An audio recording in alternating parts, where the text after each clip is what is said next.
the Archivist, y'all. Exclusively interviewing Mickey Avalon. What up? And who is Hollywood's Mickey Avalon? You know, me, myself, and I. And hip-hop culture, where you were inspired on since your early teens. Who did you grow up on, and who were your faves? Probably more like the Def Jam people. I liked Public Enemy, Slick Rick, Beastie Boys. I like Slick Rick a lot. Run DMC. Then I think it was more than like Too Short. I mean, pretty much just preteen, like probably 11 years old. You know, we just boost cassettes and shit. So I think it was like probably like the New York rappers, and then like Too Short, more like on the sex tip, and then NWA and Eazy and all that stuff. I mean, I never did gangster rap or anything, but like I think kind of those three things. I think by the time that's the stuff I think that influenced me the most. I mean, there's been a lot of good stuff after that, but I think, and everyone has a different what they think like the golden age of hip hop was or whatever. But I think for me it was kind of that stuff. By the time it was already like Biggie or Tupac or Snoop, or not that I was done or anything, but I think as a kid is when stuff really has an influence on you, and especially stuff you discover for yourself. Like before that, all the music I had listened to was like from my father, and like old blues, rock and roll. So I think that was like the first music I found for myself, and just being that age. So that's kind of what influenced me the most. And CBS, the City Bomb Squad, can't be stopped. Let's hear on the OG members of the crew and working with Stereo, the Shapeshifters, and who is the Relevant. Yeah, I mean, I didn't come up with that name. I still think it's corny. I never really came up. It's kind of weird to give yourself a name. So just one of my friends just gave me the name. So it was me and Andre Legacy, just with dyslexic speed readers even before we hooked up with Simon. They gave me that name, I took it. Then with Mickey Avalon, we were just making up more names, and Andre Legacy made up his, like Andre Agassi, like Hill Surrey. But with mine, we just kind of did the, like you take your street for your last name, and then your first pet is your first name. But my mom lived on Avon, so that didn't sound fresh, so we made it Avalon.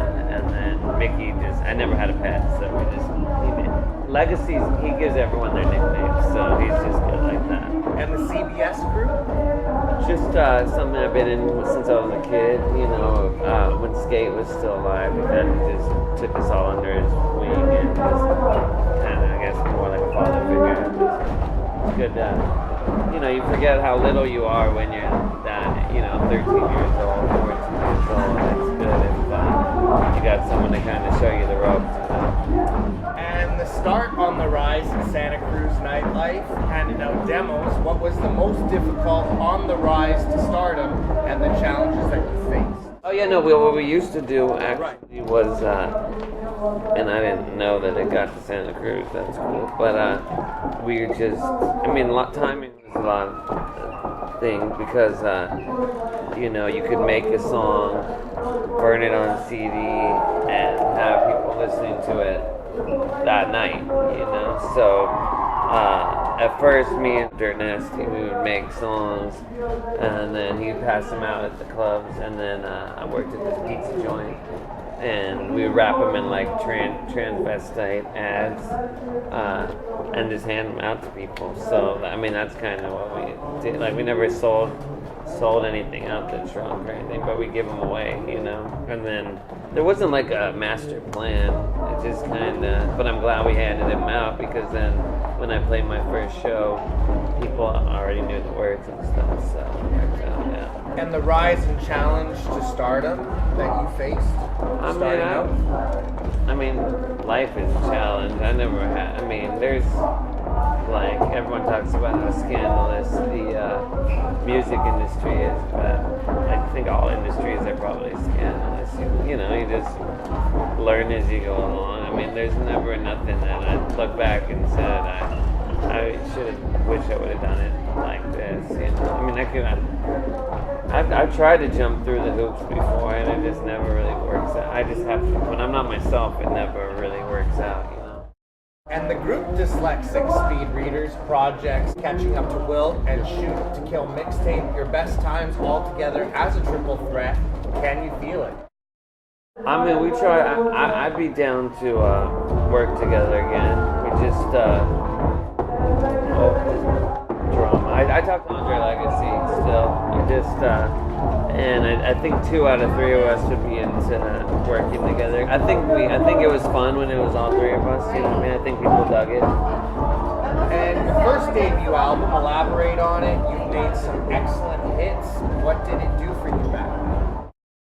I mean, I wasn't thinking nothing when we made it. We just made it, and then my manager at the time was like, I guess, you know, most people, you do like make a demo, and then you just get an advance from the record label or something. But he's like, no, we'll just make the record, we'll make the full record ourselves, and then we'll just sell it to the record label. So I think it was cool because what was better like about my first record as opposed to my second record is the first record was done, so they just had to take it as is, whereas with the second record, then like that's why there was such a long time in between, because there's all the bullshit at a major label, whereas with the first one it just was kind of on my terms. So if we could have done the second one the same, I think there wouldn't have been that long time in between. And then many years later, Loaded, how did this move? What were the fans saying? And since the first, obviously, more junk, it's heat, X-rated. I mean, I try, if something's not broken, try not to fix it. I wish it wouldn't have taken that long for it to come out. I was ready to go, you know, years earlier.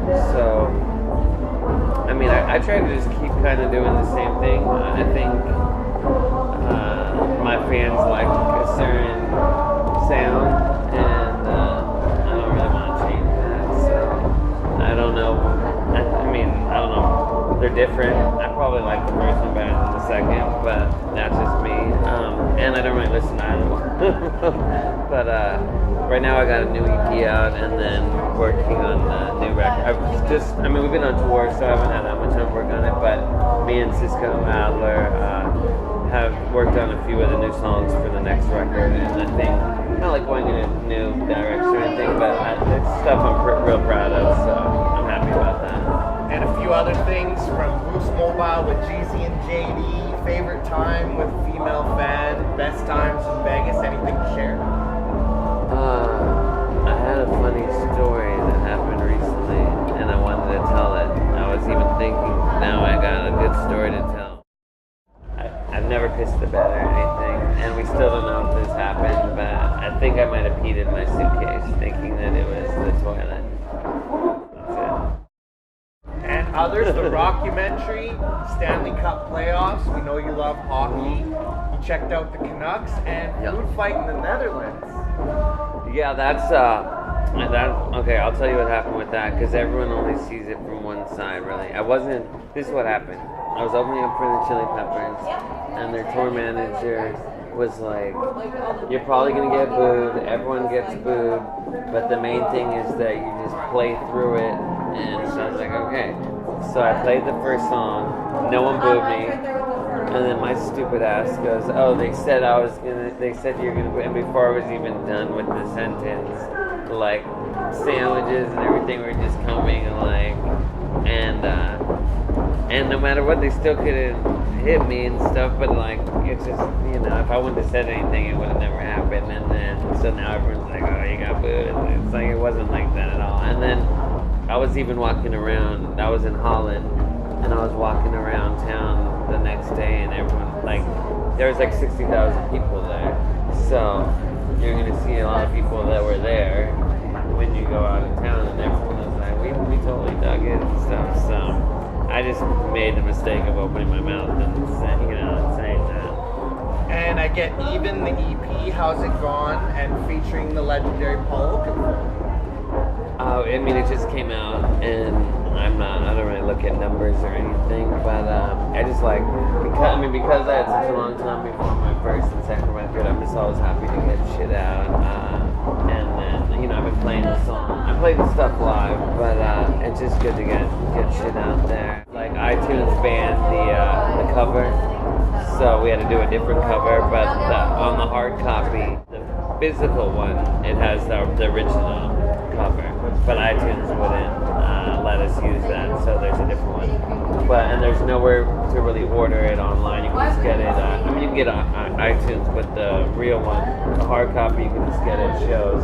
So it's kind of like a collector's thing. But yeah, I'll give you one tonight for sure. And touring Western Canada, Australia, Posted and Playboy, Blazing Confused Tour, Playground Fest, and the largest tour and biggest crowd you've ever run. The Chili Peppers one, definitely. I mean, it was only that first show where that whole thing happened. The rest of them, were crazy, and it's like anything people say, like, really pay attention, because before you know it, it's going to go by, and you don't really take that to heart, but it's kind of like stopping with smaller roses. Like, when it's happening, you don't really know, it kind of just comes and it's gone, but it's a big deal, like being out, we when I was open for them, it was like Holland, Poland, Italy, just like 60,000, it's great, it's fucking more than you can even,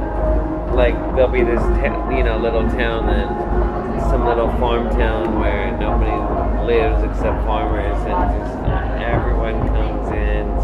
You can't even get a room out there because the whole town gets taken out. It's just crazy to think just some rock and roll band comes into town and just, it's nuts. And your best hip hop memory you've been part of or contributed to?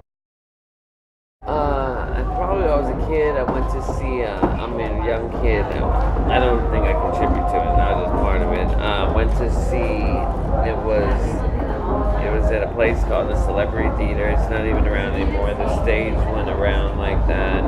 It was all LA rappers. It was King T, Ice-T, NWA, Eazy-E, a bunch of people.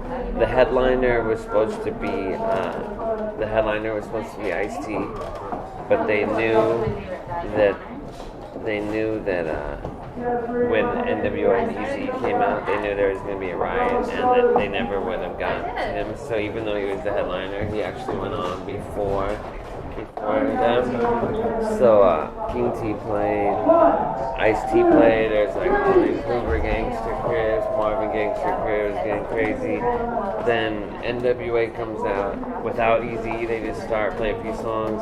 Then Eazy comes out, fucking these chicks start getting on stage, and the next thing you know, there's just full riot everywhere, and I just think like, just like a period of time that will never happen again. Like looking back, I'm like glad I was there to kind of watch that happen. And you have anything to say to your fans worldwide? Keep rocking in the free world. And you got any shows? No, I'm good. Just everybody, just come be at the show, come and say hey. We usually do a meet and greet after, so I just like people to come and say hello and not be shy. Have a good time. Awesome. And shouts to Sierra and James and Fortune Sound Club. And this is the Archivist, and you already know the name, y'all. All right. All right. Thank you. Hell yeah. Hell yeah. That was awesome.